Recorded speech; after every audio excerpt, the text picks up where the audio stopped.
ನಮಸ್ಕಾರ. ಬೈಬಲ್ನ ಕೆಲವು ಭಾಗಗಳು ಓದಿದ ತಕ್ಷಣ ನಮ್ಮನ್ನು ಒಂಥರ ಹಿಡಿದಿಟ್ಕೊಳ್ತವೆ. ಹೌದು.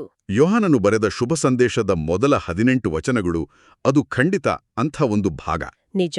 ಅದನ್ನ ಸಾಮಾನ್ಯವಾಗಿ ಪೀಠಿಕೆ ಅಥವಾ ದ ಪ್ರಾಲಾಗ್ ಅಂತ ಕರೀತಾರೆ. ಹೌದು, ಆದರೆ ಇದೊಂದು ಕೇವಲ ಪರಿಚಯದಂತಿಲ್ಲ. ಬದಲಾಗಿ ಇಡೀ ಬ್ರಹ್ಮಾಂಡದ ಚಿತ್ರಣವನ್ನ ಕೆಲವು ಸಾಲುಗಳಲ್ಲಿ ಕಟ್ಟಿಕೊಡುವ ಒಂದು ದೊಡ್ಡ ಪ್ರಯತ್ನದಂತೆ ಕಾಣಿಸ್ತೆ. ಖಂಡಿತ. ಅದೊಂದು ಅದ್ಭುತವಾದ ಕಾವ್ಯದಂತಿದೆ. ನೀವ್ ಹೇಳಿದ್ದು ಸರಿ. ಇದೊಂದು ಒಂಥರ ಟ್ರೇಲರ್ ಇದ್ದಾಗೆ. ಓ, ಒಳ್ಳೆ ಹೋಲಿಕೆ. ಹೌದು. ಮುಂದೆ ಬರಲಿರುವ ಇಡೀ ಸಿನಿಮಾದ ಅತಿ ಮುಖ್ಯವಾದ ಥೀಮ್ಗಳು, ಪಾತ್ರದ ನಿಜವಾದ ಸ್ವರೂಪ ಎಲ್ಲವನ್ನೂ ಈ ಕೆಲವೇ ವಚನಗಳಲ್ಲಿ ಬೀಜರೂಪದಲ್ಲಿ ಇಟ್ಬಿಟ್ಟಿದ್ದಾರೆ. ಇದನ್ನ ಸರಿಯಾಗಿ ಅರ್ಥ ಮಾಡ್ಕೊಂಡ್ರೆ ಮುಂದಿನ ಇಡೀ ಪುಸ್ತಕವನ್ನು ನೋಡುವ ನಮ್ಮ ದೃಷ್ಟಿಕೋನವೇ ಬದಲಾಗುತ್ತೆ. ನಮ್ಮುಂದಿರುವ ಆಧಾರ ಗ್ರಂಥಗಳಲ್ಲಿ ಈ ವಚನಗಳ ಮೂಲ ಗ್ರೀಕ್ ಪಠ್ಯದ ವಿಶ್ಲೇಷಣೆ, ಅದರ ಐತಿಹಾಸಿಕ ಹಿನ್ನೆಲೆ ಮತ್ತು ಆಧ್ಯಾತ್ಮಿಕ ವಿವರಣೆಗಳೆಲ್ಲ ಇವೆ. ನಮ್ಮ ಇವತ್ತಿನ ಉದ್ದೇಶ ಈ ಸಣ್ಣ ಆದರೆ ಅತ್ಯಂತ ಶಕ್ತಿಯುತವಾದ ಭಾಡವನ್ನು ಬಿಡಿಸಿ ನೋಡುವುದು. ಸರಿ. ಯೇಸುಕ್ರಿಸ್ತರನ್ನು ಕೇವಲ ಒಬ್ಬ ಐತಿಹಾಸಿಕ ವ್ಯಕ್ತಿಯಾಗಿ ನೋಡದೆ ಅವರನ್ನು ಒಂದು ಬ್ರಹ್ಮಾಂಡದ ಶಕ್ತಿಯಾಗಿ ಪರಿಚಯಿಸುವ ಈ ಪೀಠಿಕೆಯ ಆಳಕ್ಕೆ ಇಳಿದು ನೋಡೋಣ. ಸಿದ್ಧರಿದ್ದೀರಾ? ಖಂಡಿತ. ಆರಂಭಿಸೋಣ. ಮೊದಲನೇ ವಾಕ್ಯವೇ ಒಂದು ದೊಡ್ಡ ಹೇಳಿಕೆ. ಆದಿಯಲ್ಲಿ ದಿವ್ಯವಾಣಿ ಇತ್ತು. ಇದು ನಮ್ಮ ಗ್ರಹಿಕೆಗೆ ಒಂಥರ ನಿಲುಕದ್ದು. ಆದಿ ಅಂದ್ರೆ ಯಾವುದು? ಭೂಮಿ ಸೃಷ್ಟಿಯಾಗುವುದಕ್ಕಿಂತ ಮುಂಚಿಯೇ, ಅಥವಾ ಸಮಯದ ಆರಂಭಕ್ಕೂ ಮುಂಚಿಯೇ? ಮತ್ತೆ ಈ ದಿವ್ಯವಾಣಿ ಅಥವಾ ಲೋಗೋಸ್ ಅಂದ್ರೆ ಏನು? ಇದೊಂದು ಕೇವಲ ಮಾತನಾಡುವ ಶಬ್ದವೇ? ನೀವು ಕೇಳಿದ ಪ್ರಶ್ನೆಗಳೇ ಈ ಪೀಠಿಕೆಯ ತಿರುಳು. ಆದಿಯಲ್ಲಿ ಅನ್ನೋದು ಕೇವಲ ಸಮಯದ ಆರಂಭ ಅಲ್ಲ. ಅದು ಸೃಷ್ಟಿಯ ಅಸ್ತಿತ್ವಕ್ಕೂ ಮೊದಲಿನ ಸ್ಥಿತಿ. ಯೋಹಾನನು ಇಲ್ಲಿ ಓದುಗರನ್ನು ನೇರವಾಗಿ ಸೃಷ್ಟಿಪರ್ವದ ಮೊದಲ ವಾಕ್ಯಕ್ಕೆ, ಅಂದ್ರೆ ಆದಿಯಲ್ಲಿ ದೇವರು ಆಕಾಶವನ್ನು ಭೂಮಿಯನ್ನು ಉಂಟುಮಾಡಿದರು ಅನ್ನೋ ಮಾತಿಗೆ ಕರ್ಕೊಂಡು ಹೋಗ್ತಾನೆ. ಆದರೆ ಅದಕ್ಕಿಂತ ಒಂದು ಹೆಜ್ಜೆ ಹಿಂದೆ ಹೋಗಿ ಆ ಆದಿಗೂ ಮುಂಚೆ ದಿವ್ಯವಾಣಿ ಇತ್ತು ಅಂತ ಹೇಳ್ತಾನೆ. ಹಾಗಾದ್ರೆ ಈ ದಿವ್ಯವಾಣಿ ಅನ್ನೋ ಪದದ ಆಯ್ಕೆ ಬಹಳ ಬಹಳ ಮುಖ್ಯವಾಗಿರಬೇಕು.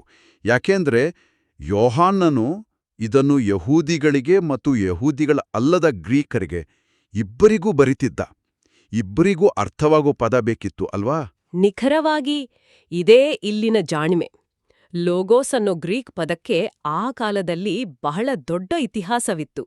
ಈಗ ಸ್ಟೋಯಿಕ್ ತತ್ವಜ್ಞಾನಿಗಳ ಪ್ರಕಾರ ಲೋಗೋಸ್ ಅಂದ್ರೆ ಇಡೀ ವಿಶ್ವವನ್ನು ಒಂದು ಕ್ರಮದಲ್ಲಿ ಹಿಡಿದಿಟ್ಕೊಂಡಿರೋ, ಎಲ್ಲವನ್ನೂ ನಿಯಂತ್ರಿಸೋ ಒಂದು ದೈವಿಕ ತರ್ಕ ಅಥವಾ ಪ್ರಜ್ಞೆ.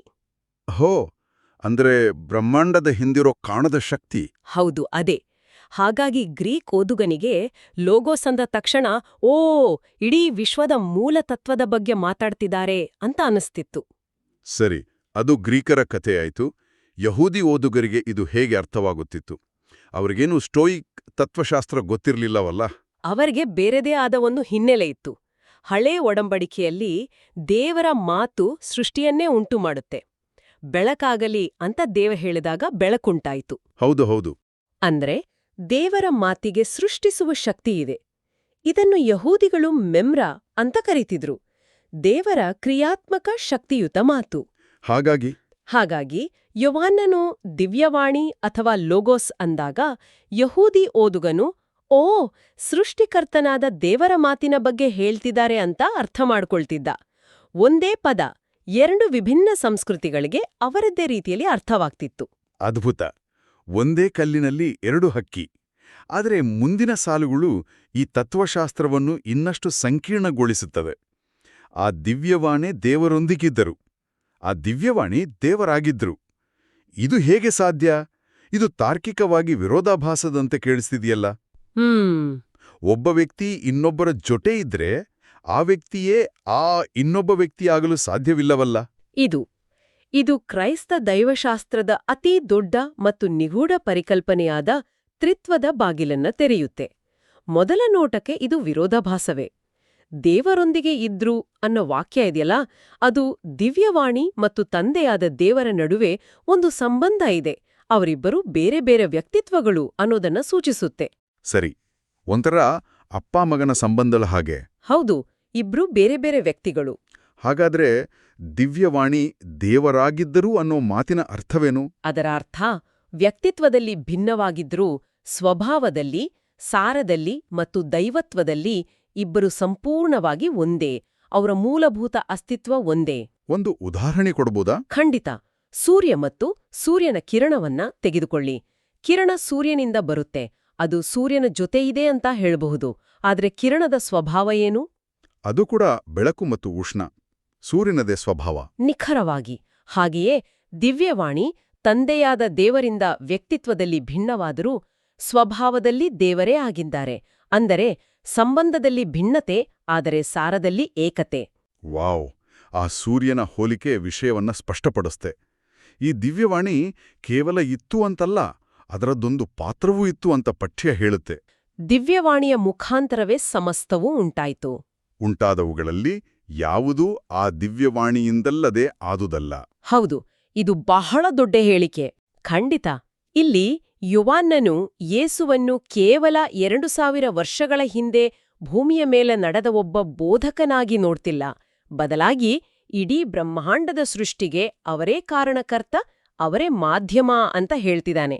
ಅಂದ್ರೆ ನಮ್ಮ ಕಣ್ಣಿಗೆ ಕಾಣುವ ನಕ್ಷತ್ರಪುಂಜಗಳಿಂದ ಹಿಡಿದು ಕಣ್ಣಿಗೆ ಕಾಣದ ಪರಮಾಣುವರೆಗೂ ಎಲ್ಲವೂ ಅವರ ಮೂಲಕವೇ ಅಸ್ತಿತ್ವಕ್ಕೆ ಬಂದವು. ಇದು ಯೇಸುವಿನ ಗುರುತಿಗೆ ಒಂದು ಐತಿಹಾಸಿಕ ಆಯಾಮವನ್ನ ಮೀರಿ ಒಂದು ಬ್ರಹ್ಮಾಂಡಲ ಆಯಾಮವನ್ನ ನೀಡುತ್ತೆ. ಈ ಬ್ರಹ್ಮಾಂಡದ ಚಿತ್ರಣದ ನಂತರ ಯೋವಾನ್ನನು ಇದ್ದಕ್ಕಿದ್ದಂತೆ ರೂಪಕಗಳಿಗೆ ಜಿಗಿಯುತ್ತಾನೆ. ಆ ದಿವ್ಯವಾಣಿಯಲ್ಲಿ ಸಜ್ಜೀವವಿತ್ತು. ಆ ಜೀವವೇ ಮಾನವ ಜನಾಂಗದ ಜ್ಯೋತಿಯಾಗಿತ್ತು. ಇಲ್ಲಿ ಜೀವ, ಜ್ಯೋತಿ, ಕತ್ತಲೆ ಈ ಪದಗಳೆಲ್ಲ ಬರುತ್ತವೆ. ಇದು ಕೇವಲ ಒಂದು ಕಾವ್ಯಾತ್ಮಕ ಆಯ್ಕೆಯೇ, ಅಥವಾ ಇದರ ಹಿಂದೆ ಆಳವಾದ ಅರ್ಥವಿದೆಯಾ? ಖಂಡಿತ ಆಳವಾದ ಅರ್ಥವಿದೆ. ಜೀವ ಅಂದ್ರೆ ಕೇವಲ ಉಸಿರಾಟವಲ್ಲ, ಅದು ದೈವಿಕ, ಸಾರ್ಥಕ, ಶಾಶ್ವತವಾದ ಜೀವ. ಬೆಳಕು ಅಥವಾ ಜ್ಯೋತಿ ಅಂದ್ರೆ ಕೇವಲ ಸೂರ್ಯನ ಬೆಳಕಲ್ಲ, ಅದು ಸತ್ಯ, ಜ್ಞಾನ, ಪಾವಿತ್ರ್ಯ ಮತ್ತು ದೇವರ ನಿಜ ಸ್ವರೂಪದ ಅರಿವು. ಹಾಗಾದ್ರೆ ಕತ್ತಲೆ ಅಂದ್ರೆ? ಕತ್ತಲೆ ಅಂದ್ರೆ ಅಜ್ಞಾನ, ಪಾಪ, ಗೊಂದಲ. ಈ ದಿವ್ಯವಾಣಿ ಆ ಕತ್ತಲೆಯನ್ನು ಓಡಿಸುವ ಬೆಳಕಿನಂತೆ ಅಂತ ಯೋವಾನನು ಹೇಳ್ತಿದ್ದಾನೆ. ಇಲ್ಲಿ ನನಗೆ ಅತ್ಯಂತ ಆಸಕ್ತಿಕರವಾಗಿ ಕಂಡಿದ್ದು ಮುಂದಿನ ಮಾತು. ಆ ಜ್ಯೋತಿ ಕತ್ತಲಿಲ್ಲಲ್ಲಿ ಪ್ರಕಾಶಿಸುತ್ತದೆ, ಕತ್ತಲಿಗಾದರೂ ಅದನ್ನು ನಿಗ್ರಹಿಸಲಾಗಲಿಲ್ಲ. ನಿಗ್ರಹಿಸಲಾಗಲಿಲ್ಲ ಅನ್ನೋ ಪದಕ್ಕೆ ಮೂಲ ಗ್ರೀಕ್ ಭಾಷೆಯಲ್ಲಿ ಅರ್ಥ ಮಾಡಿಕೊಳ್ಳಲು ಆಗಲಿಲ್ಲ ಅಥವಾ ಸೋಲಿಸಲು ಆಗಲಿಲ್ಲ ಅಂತ 2 ಅರ್ಥಗಳಿವೆಯಂತೆ. ಇದು ನಿಜವೇ? ಹೌದು, ಆ ಪದಕ್ಕೆ ಆ 2 ಅರ್ಥಗಳಿವೆ. ಮತ್ತೆ ಯೋವನ್ನನು ಉದ್ದೇಶಪೂರ್ವಕವಾಗಿ ಅದನ್ನ ಬಳಸಿದಾನೆ. ಕತ್ತಲೆಯು ಬೆಳಕನ್ನು ಅರ್ಥ ಮಾಡ್ಕೊಳ್ಳೋಕೆ ಪ್ರಯತ್ನಿಸಲ್ಲ, ಅದನ್ನ ದ್ವೇಷಿಸುತ್ತೆ, ಅದನ್ನ ನಂದಿಸೋಕೆ ನೋಡುತ್ತೆ. ಆದ್ರೆ ಎಷ್ಟೇ ಪ್ರಯತ್ನಿಸಿದ್ರೂ ಆ ದೈವಿಕ ಬೆಳಕನ್ನು ಸಂಪೂರ್ಣವಾಗಿ ಸೋಲಿಸಲು ಸಾಧ್ಯವಿಲ್ಲ. ಇದು ಇಡೀ ಶುಭ ಸಂದೇಶದ ಒಂದು ಸಾರಾಂಶದಂತಿದೆ. ಜಗತ್ತಿನಲ್ಲಿ ಕೆಡುಕಿರ್ಬೋದು, ನೋವಿರ್ಬೋದು, ಅದೇ ಕೊನೆಯಲ್ಲಿ ಬೆಳಕೇ ಗೆಲ್ಲೋದು ಅನ್ನೋ ಒಂದು ಅಚಲವಾದ ಭರವಸೆ ಇದು. ಈ ತಾತ್ವಿಕ ಮತ್ತು ಬ್ರಹ್ಮಾಂಡದ ವಿವರಣೆಯ ನಂತರ ಪಠ್ಯವು ಒಂದು ದೊಡ್ಡ ತಿರುವು ತೆಗೆದುಕೊಳ್ಳುತ್ತೆ. ಬಹುಶಃ ಇಡೀ ಬೈಬಲ್ನಲ್ಲೇ ಅತ್ಯಂತ ದಿಟ್ಟ ಮತ್ತು ಆಘಾತಕಾರಿ ಹೇಳಿಕೆಗಳಲ್ಲಿ ಒಂದಿದು. ಆ ದಿವ್ಯವಾಣಿ ಮನುಷ್ಯ ಆದರು. ಹೌದು. ಇದುವರೆಗೂ ನಾವು ಮಾತಾಡ್ತಿದ್ದ ಅನಾದಿ ಕಾಲದಿಂದ ಇರೋ ಸೃಷ್ಟಿಕರ್ತನಾದ ವಿಶ್ವವ್ಯಾಪಿ ದಿವ್ಯವಾಣಿಯು ನಮ್ಮಂತೆಯೇ ರಕ್ತ ಮಾಂಸಗಳನ್ನ ಹೊಂದಿದ ಮನುಷ್ಯನಾದ ಅನ್ನೋದು. ಇದು ನಂಬೋಕೆ ಕಷ್ಟವಾದ ವಿಷಯ. ಖಂಡಿತ. ಇದನ್ನೇ ದೈವಶಾಸ್ತ್ರದಲ್ಲಿ ಅವತಾರ ಅಥವಾ ಇನ್ಕಾರ್ನೇಷನ್ ಸಿದ್ಧಾಂತ ಅಂತ ಕರೆಯೋದು. ಇದು ಕ್ರೈಸ್ತ ಧರ್ಮದ ಅಡಿಪಾಯ. ಅನಂತ, ಅದೃಶ್ಯ, ಸರ್ವಶಕ್ತನಾದ ದೇವರು ಸೀಮಿತ, ದೈಹಿಕ ಮತ್ತು ದುರ್ಬಲವಾದ ಮಾನವ ರೂಪವನ್ನ ತಾಳಿವರು. ಯೋಚಿಸಲಿಕ್ಕೂ ಆಗಲ್ಲ. ಯೋಚಿಸಿ, ಬ್ರಹ್ಮಾಂಡವನ್ನು ಸೃಷ್ಟಿಸಿದಾತ ಈಗ ಹಸಿವು, ನೋವು, ಆಯಾಸ, ದುಃಖ ಎಲ್ಲವನ್ನೂ ಅನುಭವಿಸೋ ಮನುಷ್ಯನಾದ. ಪಠ್ಯದಲ್ಲಿ ನಮ್ಮೊಡನೆ ವಾಸ ಮಾಡಿದರು ಅಂತ ಇದೆಯಲ್ಲ, ಅದಕ್ಕೆ ಮೂಲ ಗ್ರೀಕ್ ಭಾಷೆಯಲ್ಲಿ ನಮ್ಮ ನಡುವೆ ಗುಡಾರ ಹಾಕಿದರು ಅಂತ ಅರ್ಥವಿದೆ. ಗುಡಾರ ಹಾಕಿದರು, ಇದೊಂದು ವಿಚಿತ್ರವಾದ ಪದಬಳಕೆ ಅಲ್ವೇ? ಯಾಕೆ ಹಾಗೆ ಹೇಳಲಾಗಿದೆ? ಇದು ಯಹೂದಿ ಇತಿಹಾಸಕ್ಕೆ ನೇರವಾದ ಒಂದು ಉಲ್ಲೇಖ. ಇಸ್ರಾಯೇಲ್ಯರು ಮರುಭೂಮಿಯಲ್ಲಿ ಅಲೆಯುತ್ತಿದ್ದಾಗ ದೇವರು ಅವರ ಮಧ್ಯ ಒಂದು ಗುಡಾರದಲ್ಲಿ ಅಂದ್ರೆ ಟ್ಯಾಬರ್ನ್ಯಾಕಲಲ್ಲಿ ವಾಸಿಸ್ತಿದ್ರು. ಓ ಸರಿ, ದೇವರ ಇರುವಿಕೆಯ ಸಂಕೇತ. ಹೌದು. ಈಗ ಯೋವಾನನೇ ಹೇಳ್ತಿರೋದೇನಂದ್ರೆ ಆ ದೇವರು ಈಗ ಕಲ್ಲಿನ ಗುಡಾರದಲ್ಲಲ್ಲ, ಬದಲಾಗಿ ಯೇಸು ಎಂಬ ಮನುಷ್ಯನ ದೇಹವೆಂಬ ಗುಡಾರದಲ್ಲಿ ನಮ್ಮ ನಡುವೆ ಬಂದು ನೆಲೆಸಿದ್ದಾರೆ. ದೇವರು ದೂರದ ಸ್ವರ್ಗದಲ್ಲಿಲ್ಲ, ನಮ್ಮ ಕಷ್ಟ ಸುಖಗಳ ಮಧ್ಯ ನಮ್ಮದೇ ವಾಸ್ತವದಲ್ಲಿ ಬಂದು ವಾಸಿಸ್ತಿದ್ದಾರೆ ಅಂತ ಇದು ಅತ್ಯಂತ ಸುಂದರವಾಗಿ ಹೇಳುತ್ತೆ. ಈ ಮನುಷ್ಯನಾದ ದಿವ್ಯವಾಣಿ ಮತ್ತು ಹಳೆಯ ಒಡಂಬಡಿಕೆಯ ಮೋಶೆಯ ನಡುವೆ ಒಂದು ಹೋಲಿಕೆಯನ್ನು ಮಾಡಲಾಗಿದೆ. ಧರ್ಮಶಾಸ್ತ್ರವನ್ನು ಮೋಶೆಯ ಮುಖಾಂತರ ಕೊಡಲಾಯಿತು, ವರಪ್ರಸಾದ ಹಾಗೂ ಸತ್ಯವಾದರೂ ಯೇಸುಕ್ರಿಸ್ತರ ಮುಖಾಂತರ ಬಂದವು. ಇಲ್ಲಿ ಧರ್ಮಶಾಸ್ತ್ರವನ್ನು ವರಪ್ರಸಾದಕ್ಕೆ ವಿರೋಧವಾಗಿ ಇಡಲಾಗಿದೆಯಾ? ವಿರೋಧ ಅನ್ನೋದಕ್ಕಿಂತ ಅದೊಂದು ಮುಂದುವರಿಕೆ. ಮೋಶೆಯ ಮೂಲಕ ಬಂದ ಧರ್ಮಶಾಸ್ತ್ರ ಇದೆಯಲ್ಲ, ಅದು ದೇವರ ಪವಿತ್ರತೆಯ ಮಟ್ಟವನ್ನ, ಅವರ ನಿರೀಕ್ಷೆಗಳನ್ನ ತೋರಿಸುತ್ತೆ. ಅದು ಒಂದು MRI ಸ್ಕ್ಯಾನ್ನಂತೆ. MRI scan? ಹೌದು. ಅದು ನಮ್ಮ ದೇಹದಲ್ಲಿರೋ ಸಮಸ್ಯೆಯನ್ನ, ರೋಗವನ್ನ ನಿಖರವಾಗಿ ಪತ್ತೆ ಹಚ್ಚಿ ತೋರಿಸುತ್ತೆ. ಇದು ಬಹಳ ಮುಖ್ಯ. ಸಮಸ್ಯೆ ಏನೆಂದು ಗೊತ್ತಿಲ್ಲದೆ ಪರಿಹಾರ ಸಿಗಲ್ಲ ಅಲ್ವಾ? ನಿಜ. ಧರ್ಮಶಾಸ್ತ್ರವು ನಾವು ದೇವರ ಮಟ್ಟವನ್ನ ತಲುಪಲು ಅಸಮರ್ಥರು ಅನ್ನೋದನ್ನ ಸ್ಪಷ್ಟವಾಗಿ ತೋರಿಸುತ್ತೆ. ಹಾಗಾದ್ರೆ ಧರ್ಮಶಾಸ್ತ್ರ ಕೇವಲ ರೋಗವನ್ನು ಪತ್ತೆ ಹಚ್ಚುತ್ತೆ, ಆದರೆ ಅದಕ್ಕೆ ಮದ್ದನ್ನು ನೀಡುವುದಿಲ್ಲ? ನಿಖರವಾಗಿಯೇ. ಅದಕ್ಕಾಗಿಯೇ ಯೇಸುವಿನ ಮೂಲಕ ಬಂದ ವರಪ್ರಸಾದ ಮತ್ತು ಸತ್ಯವು ಆ ರೋಗಕ್ಕೆ ಮದ್ದಾಗಿದೆ. ವರಪ್ರಸಾದ ಅಂದ್ರೆ ನಾವು ಅರ್ಹರಲ್ಲದಿದ್ದನು ದೇವರು ಉಚಿತವಾಗಿ ನೀಡೋ ಕ್ಷಮೆ, ಪ್ರೀತಿ. ಸತ್ಯ ಅಂದ್ರೆ ದೇವರ ನೈಜ ಸ್ವರೂಪದ ಪರಿಪೂರ್ಣ ಪ್ರಕಟಣೆ. ಅಂದ್ರೆ ಒಂದು ಪ್ರಶ್ನೆ ಕೇಳಿದ್ರೆ ಇನ್ನೊಂದು ಉತ್ತರ ಕೊಡುತ್ತೆ. ಹೌದು. ಧರ್ಮಶಾಸ್ತ್ರವು ನೀವು ಹೇಗೆ ಬದುಕಬೇಕು ಅಂತ ಕೇಳಿದ್ರೆ, ವರಪ್ರಸಾದ ಮತ್ತು ಸತ್ಯವು ಅದಕ್ಕೆ ಉತ್ತರವನ್ನು ನೀಡತ್ತೆ. ಒಂದು ಮಾನದಂಡವನ್ನ ಸ್ಥಾಪಿಸಿದ್ರೆ ಇನ್ನೊಂದು ಆ ಮಾನದಂಡವನ್ನ ತಲುಪೋಕೆ ದಾರಿ ಮತ್ತು ಶಕ್ತಿಯನ್ನ ಕೊಡುತ್ತೆ. ಸರಿ, ಈಗಿನ ಚರ್ಚೆ ದಿವ್ಯವಾಣಿ ಯಾರು, ಆತ ಏನ್ ಮಾಡ್ದ ಅನ್ನೋದ್ರ ಬಗ್ಗೆ ಇತ್ತು. ಆದರೆ ಈ ಪಠ್ಯ ಇದ್ದಕ್ಕಿದ್ದಂತೆ ಓದುಗರ ಕಡೆಗೆ ತಿರುಗುತ್ತೆ. ಕೆಲವರಾದರೂ ಅವರನ್ನು ಬರಮಾಡಿಕೊಂಡ್ರು, ಅಂತಹವರಿಗೆ ದೇವರ ಮಕ್ಕಳಾಗುವ ಹಕ್ಕನ್ನು ಅವರು ಕೊಟ್ರು ಅಂತ ಹೇಳಲಾಗಿದೆ. ಇದು ಕೇವಲ ಒಂದು ತಾತ್ವಿಕ ಚರ್ಚೆಯಲ್ಲ, ಇದಕ್ಕೊಂದು ವೈಯಕ್ತಿಕ ಆಯಾಮವೂ ಇದೆ ಅಂತಾಯ್ತು. ಹೌದು. ಇದು ಈ ಪೀಠಿಕೆಯ ಹೃದಯ ಭಾಗ. ಇಲ್ಲಿವರೆಗಿನ ವಿವರಣೆ ದಿವ್ಯವಾಣಿ ಯಾರು ಅಂತ ಹೇಳಿದ್ಲೆ, ಈ ಭಾಗವು ಆ ದಿವ್ಯವಾಣಿಗೆ ನಾವು ಹೇಗೆ ಪ್ರತಿಕ್ರಿಯಿಸಬಹುದು ಅಂತ ಹೇಳುತ್ತೆ. ಇದೊಂದು ಆಹ್ವಾನ. ಬರಮಾಡಿಕೊಳ್ಳುವುದು ಅಂದ್ರೆ ಕೇವಲ ಬೌದ್ಧಿಕವಾಗಿ ಒಪ್ಪಿಕೊಳ್ಳುವುದಲ್ಲ, ಬದಲಾಗಿ ಯೇಸುವಿನ ಮೇಲೆ ನಂಬಿಕೆ ಇಟ್ಟು ಅವರನ್ನ ನಮ್ಮ ಜೀವನದಲ್ಲಿ ಸ್ವಾಗತಿಸುವುದು. ಮತ್ತು ಹಾಗೆ ಮಾಡುವವರಿಗೆ ಸಿಗುವ ಫಲಿತಾಂಶ ದೇವರ ಮಕ್ಕಳಾಗುವ ಹಕ್ಕು. ಆದರೆ ಮುಂದಿನ ಸಾಲುಗಳು ಈ ಹಕ್ಕು ಹೇಗೆ ಸಿಗುತ್ತೆ ಅನ್ನೋದ್ರ ಬಗ್ಗೆ ಇದ್ದಿರೋ ತಪ್ಪು ಕಲ್ಪನೆಗಳನ್ನ ತಳ್ಳಿಹಾಕ್ತವೆ. ಅಂಥವರ ಜನನವು ರಕ್ತ ಸಂಬಂಧದಿಂದ ಅಲ್ಲ, ಶಾರೀರಿಕ ಇಚ್ಛೆಯಿಂದ ಅಲ್ಲ, ದೇವರಿಂದಲೇ ಆದುದು. ಈ ಮೂರು ವಿಷಯಗಳನ್ನು ಯಾಕೆ ಪ್ರತ್ಯೇಕವಾಗಿ ಹೇಳಲಾಗಿದೆ?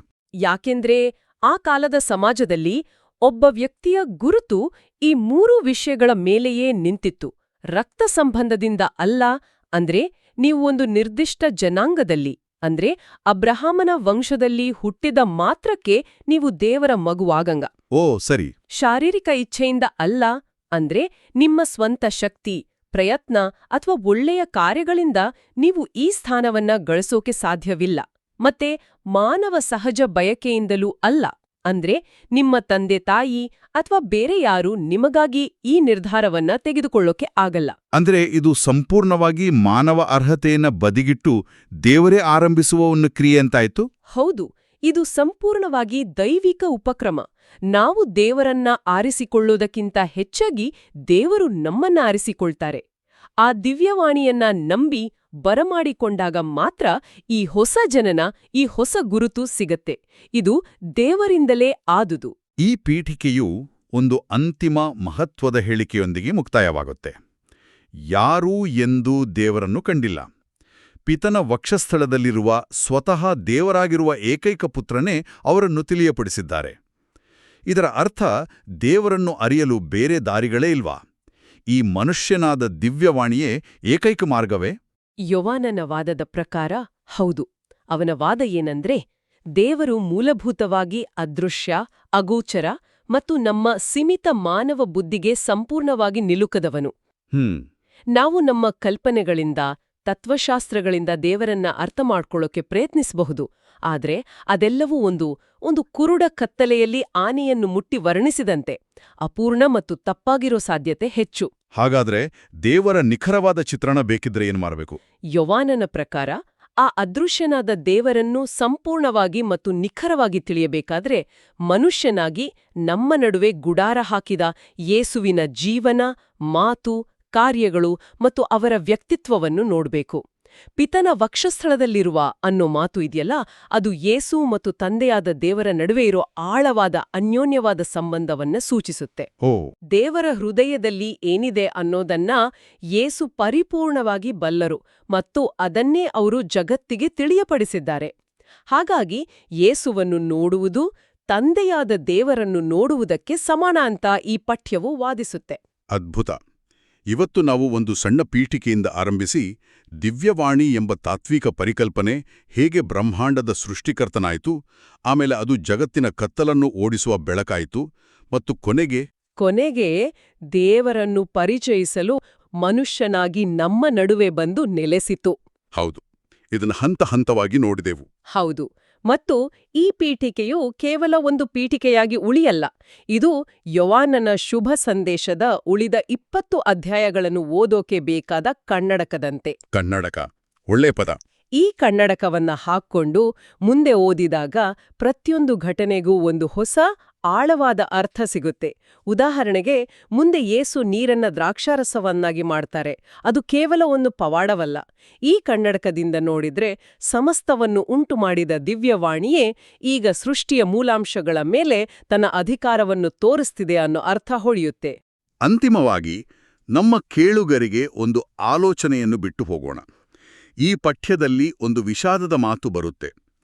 ಅವರು ತಮ್ಮ ಸ್ವದೇಶಕ್ಕೆ ಬಂದರು, ಸ್ವಜನರೇ ಅವರನ್ನು ಬರಮಾಡಿಕೊಳ್ಳದೆ ಹೋದರು. ಸೃಷ್ಟಿಕರ್ತನೇ ತನ್ನ ಸೃಷ್ಟಿಯೊಳಗೆ ಬಂದಾಗ ಆತನ ಹತ್ತಿರದ ಜನರೇ ಆತನನ್ನು ಗುರುತಿಸಲು ವಿಫಲರಾದರು.